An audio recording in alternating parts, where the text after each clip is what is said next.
Genesis 15. After this, the word of the Lord came to Abram in a vision. Do not be afraid, Abram. I am your shield, your very great reward.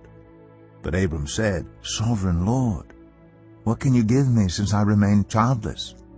And the one who will inherit my estate is Eliezer of Damascus.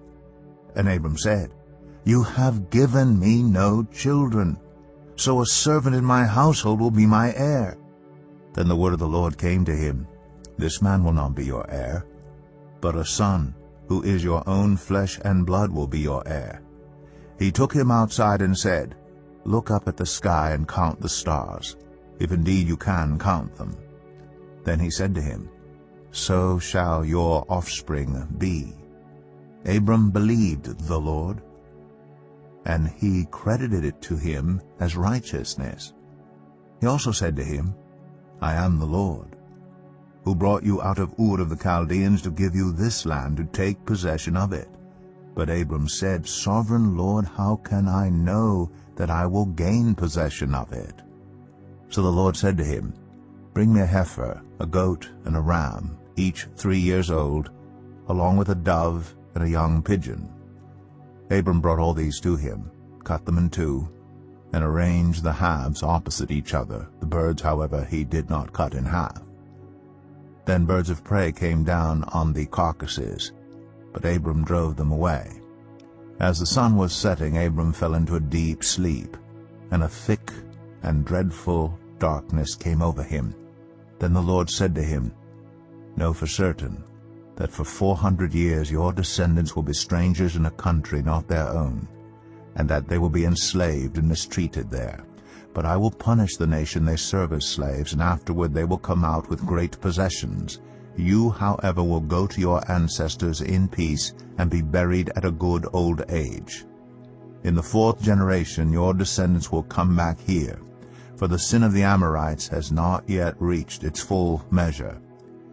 When the sun had set and darkness had fallen, a smoking fire pot with a blazing torch appeared and passed between the pieces.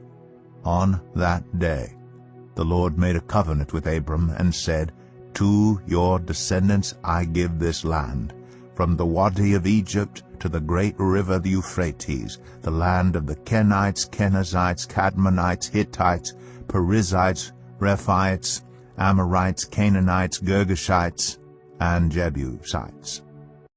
Genesis 16. Now Sarai, Abram's wife, had borne him no children, but she had an Egyptian slave named Hagar. So she said to Abram, The Lord has kept me from having children. Go sleep with my slave. Perhaps I can build a family through her. Abram agreed to what Sarai said. So after Abram had been living in Canaan 10 years, Sarai his wife took her Egyptian slave Hagar and gave her to a husband to be his wife. He slept with Hagar, and she conceived. When she knew she was pregnant, she began to despise her mistress. Then Sarai said to Abram, You are responsible for the wrong I'm suffering. I put my slave in your arms, and now that she knows she is pregnant, she despises me. May the Lord judge between you and me. Your slave is in your hands, Abram said. Do with her whatever you think best. Then Sarai mistreated Hagar, so she fled from her. The angel of the Lord found Hagar near a spring in the desert. It was the spring that is beside the road to Shur. And he said, Hagar, slave of Sarai, where have you come from, and where are you going? I'm running away from my mistress Sarai, she answered. Then the angel of the Lord told her, Go back to your mistress and submit to her. The angel added, I will increase your descendants so much that they will be too numerous to count. The angel of the Lord also said to her, You are now pregnant, and you will give birth to a son.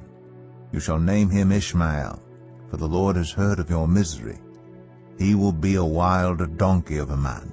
His hand will be against everyone, and everyone's hand against him, and he will live in hostility toward all his brothers. She gave this name to the Lord who spoke to her. You are the God who sees me, for she said, I have now seen the one who sees me.